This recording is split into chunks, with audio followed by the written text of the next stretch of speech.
Hey folks, welcome back to another Dice Tower preview. I'm Mark, and today we're taking a look at Earth 2053 Tipping Point, which is brought to you by Crimson Company. It's for 1 to 4 players, ages 14 and up, and games generally run about 60 minutes. The year is 2053. The world teeters on the brink of environmental collapse. Climate change, biodiversity loss, population, these aren't distant threats anymore. They are here and they are real. The question is, what will you do about it? In Earth 2053 Tipping Point, you step into the shoes of world leaders. Your mission? To save the planet. Every action you take will influence the global balance between preservation and destruction. Will your decisions steer the Earth toward recovery, or will the population seesaw, tip, and plunge the world into chaos? As a leader, you will face a new crisis each round. Your mission is to solve them, otherwise they will cause pollution at the end of the turn, pushing the world closer to collapse. But each round also gives you the opportunity to strengthen your nation and fight back against mounting disasters. In the income phase, you'll gain credits, the resources needed to fund vital projects based on your country's current fulfillment levels. Some project cards must be paid for with credits from a specific budget, like the energy budget, while others can be paid for using credits from any budget of your choice. And how you spend them could be the difference between survival and collapse. Next is the project phase. You'll use those credits to play project cards. These represent initiatives that can raise your society's fulfillment levels in areas like health, education, or energy.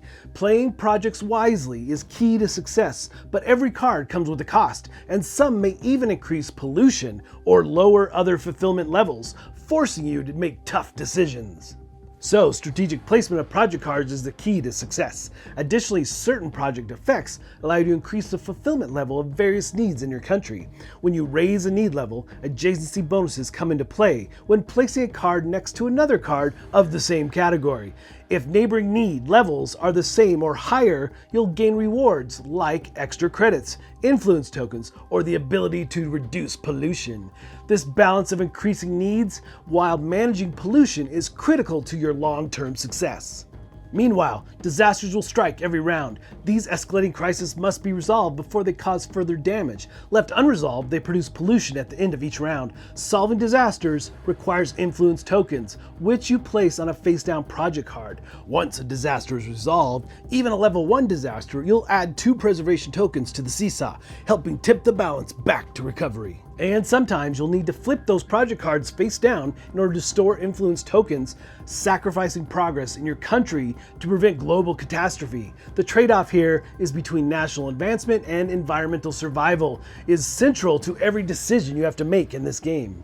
The seesaw is the heartbeat of Earth 2053 Tipping Point. It visually represents the delicate balance between preservation and pollution.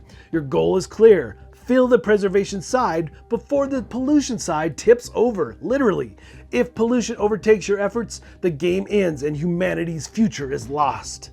Earth 2053 offers both cooperative and solo modes. When playing cooperatively, you and your fellow leaders must share resources, solve disasters together, and coordinate your actions to tip the seesaw toward preservation.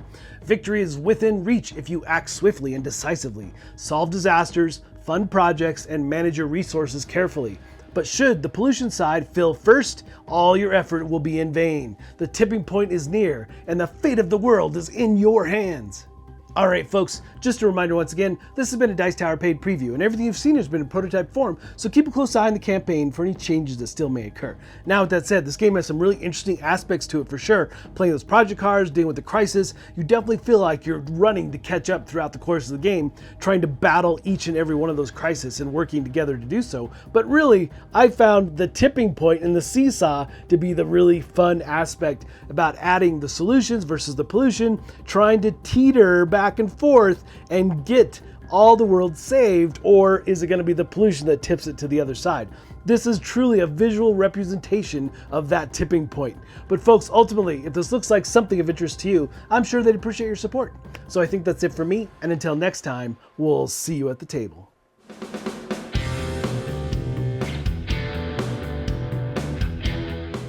Hey everybody, thanks for watching this video. If you like this review or whatever you just watched, wasn't it amazing? Check out our channel, Dice Tower. We have all kinds of things. We review games, we do top 10s, we play games live. It's all about board games, but especially the people who play them. Check out Dice Tower YouTube channel.